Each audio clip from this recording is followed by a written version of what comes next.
Ele fala assim, ó, Caio, Jesus Cristo me levou para dentro da Bíblia. Eu só consigo dirigir a minha vida através do Novo Testamento. Eu não consigo sentir grandes revelações no Velho Testamento. Eu estou sem foco, Caio? Não, a gente foi chamado para crer em Jesus, no Novo Testamento. Eu sou um gentio. Foram os primeiros cristãos, e não necessariamente da primeira geração, mas muito mais os que vieram nas gerações posteriores, é que se sentiram menos gentios, se sentiram menos pagãos, associando a necessidade da história do Velho Testamento como algo que deveria estar junto com o que os cristãos determinaram que seria a Bíblia deles. E isso só foi acontecer no quarto século. Até então, eles vinham lendo epístolas de Paulo, epístolas de Pedro, cartas, até que leram o Evangelho de Marcos. Eles ouviam, era o que um dizia para o outro de memória. E como depois se ficou sabendo, Jesus, que falava aramaico e não hebraico no dia a dia, era aramaico, a língua do povo, a língua mais corrente, ele fez com que as suas parábolas se transformassem em poemas, em poesias, como Joaquim Jeremias demonstrou com a dedicação dele e conhecimento do aramaico, fazendo tradução de parábolas de Jesus e mostrando que, vertendo-as do grego, que foi a língua primeira onde foram escritas, trazendo-as para a fala, para a oralidade de Jesus no aramaico, elas viravam poesia, com rima, com métrica e com tudo. Por isso era tão mais fácil guardar o que Jesus dizia, porque era como aquilo que se faz no Nordeste, com a literatura de cordel. Era uma coisa que se podia repetir, que se podia falar de olho fechado, que era para guardar no coração, muito mais do que em livros. Os livros são uma ajuda para memorização, para conservação. Mas eles preservaram a mensagem durante décadas e durante os 3 primeiros séculos, levando especialmente até o início do 2º século, levando a palavra como meio oral. Por isso Paulo diz aos Romanos sobre ouvir a palavra, porque não havia essa condição de ler. A primeira escritura do Novo Testamento foi a primeira carta de Paulo aos Tessalonicenses. Foi a mais antiga, mais primitiva. E aí a gente vem caminhando até as últimas cartas, os últimos livros, como, por exemplo, já as epístolas de João e o Apocalipse, que já são textos do final do 1º século. Mas não tinha nada a ver com o Velho Testamento. Jesus só usou o Velho Testamento para confrontar fariseus, escribas de Israel, sacerdotes do templo, que vinham confrontá-lo usando o Velho Testamento para acusá-lo de blasfêmia e de estar quebrando a lei de Moisés.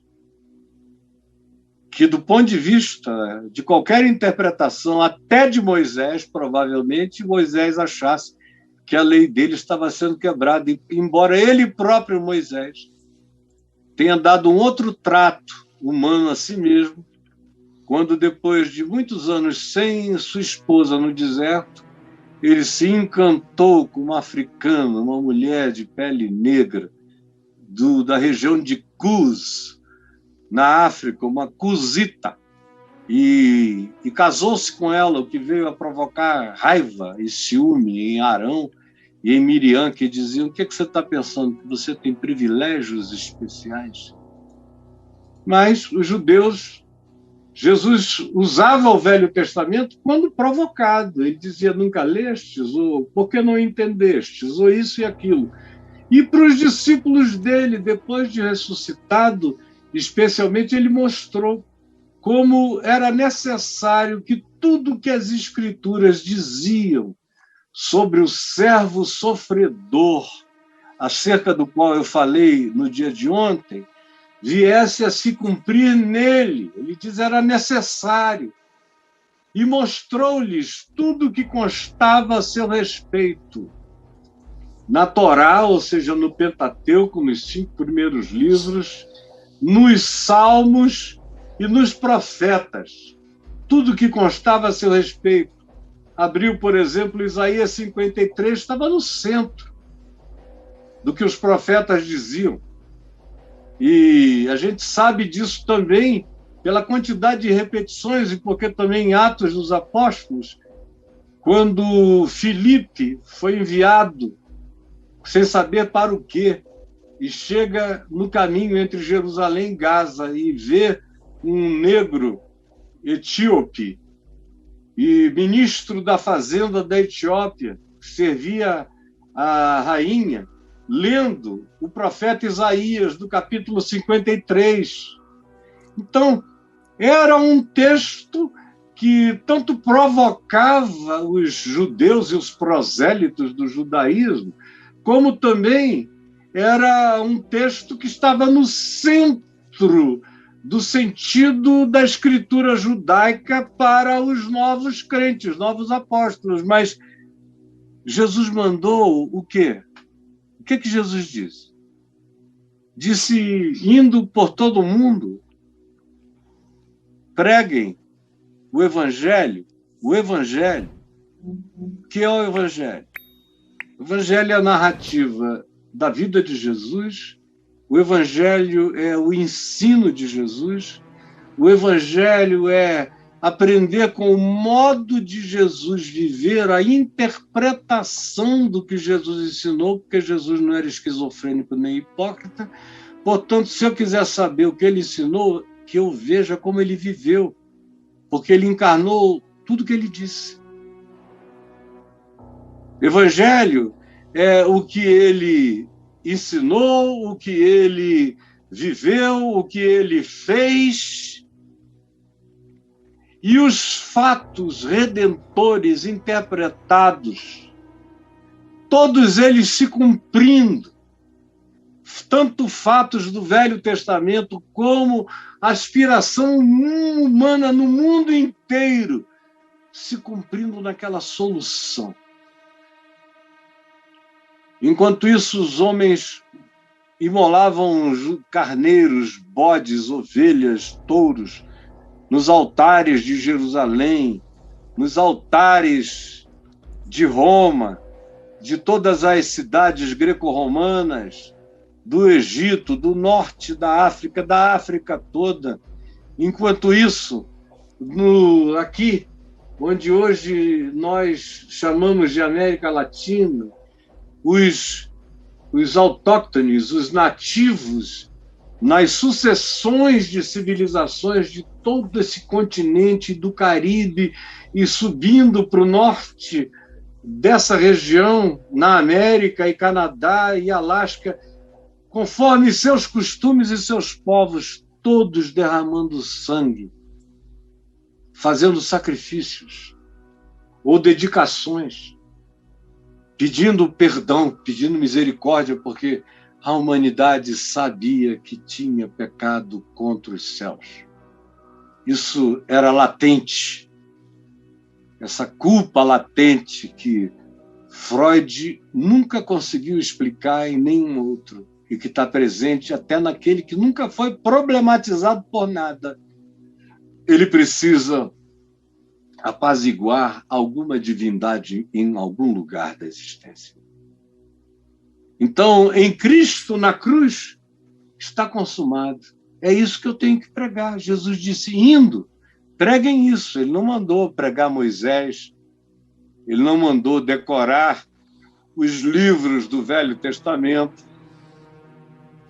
É interessante, mas se ninguém nunca aprender nada do Velho Testamento, não vai ficar faltando nada. Se a pessoa aprender Cristo.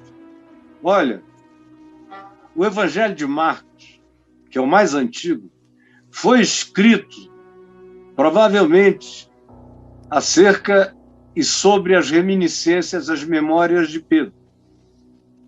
E você vê que nem genealogia judaica ele tem.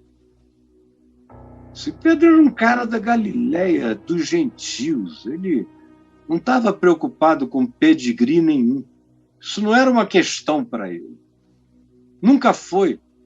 Você só vê Pedro fazer e levantar questões humanas. Quem é o maior, quem é o mais gostoso, quem é que pode mais, quem é que não dá quê, bababá e tal, mas não tem uma pergunta sobre Moisés, Velho Testamento, e Davi, e pecado, e Batseba, e o que Deus vai fazer. Não tem. Se os apóstolos que Jesus chamou para serem os apóstolos enviados não eram crentes. Graças a Deus, eles só eram gentios, judeus pagãos da Galiléia dos gentios, daquele lugar onde havia sinagogas, mas as pessoas não eram academizadas teologicamente em nada. Eles criam em fantasmas, eles criam em espírito, eles criam em reencarnação. Quando Jesus perguntou o que é que o povo diz que eu sou, ele estava atravessando a Galiléia, de novo, na direção da Cesareia de Filipe. Qual foi a resposta que os apóstolos deram? Disseram, tem gente... As teses eram quase todas reencarnacionistas, ou todas. Uns dizem que tu és Elias, então é reencarnação. Outros dizem que tu és Jeremias, então é reencarnação. Outros dizem que tu és algum dos profetas, qualquer um que se reencarnou. Outros dizem que tu és João Batista, que João morreu, mas os eflúvios de João baixaram em ti, e tu és o João possesso, ou tu estás possesso de João. Não teve uma resposta que tivesse alguma coisa a ver com o que o Evangelho viesse a ensinar depois. Não tinha nenhuma memória de Deuteronômio 8, não invocarás os mortos, ou isso, aquilo. Eles não sabiam de nada, e Jesus não gastou tempo com isso. Agora, eles entenderam tudo. Quando Jesus ressuscitou dos mortos, eles entenderam que não era reencarnação, que quando eles processaram o que Jesus disse ao malfeitor ao lado dele, hoje mesmo tu estarás comigo no paraíso, eles sabiam que não podia ser reencarnação, não tinha karma, tinha graça, não era karma, era graça. Para quem crê, não há karma, há graça, há perdão. Hoje mesmo estarás comigo no paraíso. O que Jesus mandou ensinar foi isso, foi o Evangelho, o que Paulo pregou. Paulo não chega em lugar nenhum citando Moisés, citando os profetas. O que ele vai citar profeta no Areópago de Atenas? Quem que ele cita? Ele cita os poetas de Atenas, ele cita Epimênides, ele cita alguns outros que eram celebrados, que eram cridos, que eram inteligências consideradas raras, divinamente inspiradas do ponto de vista filosófico. Ele cita alguns. E ele conclui sempre falando a partir da filosofia grega. Como um dos vossos poetas tem dito, também somos geração. Ora, sendo, pois, geração de Deus, se nós somos geração de Deus, como alguns dos poetas de vocês têm dito e vocês declamam, se somos geração de Deus, então por que adoramos peixes, animais, criaturas e nos subjugamos a toda essa idolatria que eu vejo aqui do meio, essa quantidade enorme de Deus? O que eu vim falar foi do Deus desconhecido. E não cita ninguém do Velho Testamento. Por quê? Porque ele cria que Jesus sozinho bastava. Eles todos começaram a crer que Jesus sozinho bastava. Foram os judeus indo às comunidades cristãs, perseguindo Paulo e tentando confundir cristãos reunidos em comunidade, os judeus especialmente de Jerusalém, e os cristãos judeus que se tornaram judaizantes cristãos, que iam de igreja em igreja querendo fazer de todo gentil, de todo pagão como eu e você, um judeu, querendo que eles se circuncidassem, que eles guardassem a lei de Moisés, que o líder da congregação se comportasse como um rabino. Foi tudo isso, mas foi invenção humana. Não tinha absolutamente nada a ver com Jesus. Eu sou chamado a repetir Jesus. O que é ser evangélico? É ser conforme o Evangelho. Ser evangélico é buscar a qualidade da vida de Jesus para a prática da existência. Ser evangélico é buscar a qualidade da vida de Jesus como prática na existência. O resto, meu filho, é conversa das mais fiadas e não perca o seu tempo. Agora, eu leio o Velho Testamento, eu prego. Hoje mesmo eu preguei no Velho Testamento. Mas tudo que eu prego do Velho Testamento tem Jesus como a chave hermenêutica. Por isso eu recomendo a você que entre aí no portal Caio Fábio, e aí você vai usar Jesus, a compreensão de Jesus, como a chave interpretativa do Velho e do Novo Testamento, porque eu faço o Velho Testamento todo passar pelo filtro de Jesus. Tanto quanto eu faço as cartas dos apóstolos passarem pelo filtro de Jesus. Aí eu sei como Jesus trata as mulheres, sinceramente, não com Paulo. Eu me converti ao amor de Cristo pelas mulheres no Evangelho. Não ouvindo Paulo, e não permito que a mulher fale. Aquilo ali é uma circunstância. O Evangelho é isso. E é através disso que a gente filtra tudo. O que Jesus fez, o que Jesus ensinou, como Jesus viveu e como isso se aplica em cada nova cultura e em cada nova geração. Essa é a palavra da graça. Essa é a essência. O resto é bom se você tiver Jesus como absoluto em você. Mas se Jesus for só uma coisa, uma narrativa dentro da Bíblia, se o livro onde puseram a narrativa de Jesus for algo considerado mais importante do que Jesus que dá sentido a tudo, então você está cometendo um ato de idolatria e de apequenamento mental, de mediocrização espiritual e de estupidificação humana. Você vai manter compromisso com coisas que fizeram algum sentido há 4.000 anos, há 3.000 anos, há 2.000 anos, mas que deixaram de fazer sentido desde Cristo. Depois de Jesus, a humanidade está convidada a viver naquele nível. Aí a humanidade não se autodestrói.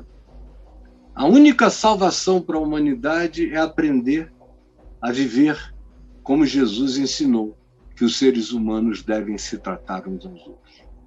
Sem isso, é uma questão de tempo, mas a gente vai acabar fazendo catástrofes que nenhuma ficção horrorosa jamais até hoje conseguiu descrever. Será a ilha do Dr. Monroe é brincadeira. O que vem por aí se torna horroroso se nós nos entregarmos à nossa própria disposição mental, que é sempre reprovável. que é sempre egoísta, narcisística, aí a gente se arrebenta e acaba com o mundo. Hoje a gente tem poder de acabar com o planeta, de fazê-lo virar pó no espaço. Enquanto alguns poderosos fogem para alguma base espacial, para se matarem uns aos outros e guerrearem uns contra os outros também lá. Porque não há justo, não há nenhum sequer, não há nenhum que entenda, não há quem busque a Deus. Todos se desviaram, a uma se fizeram inúteis. E aí, o que sai deles, o que deles procede, destrói.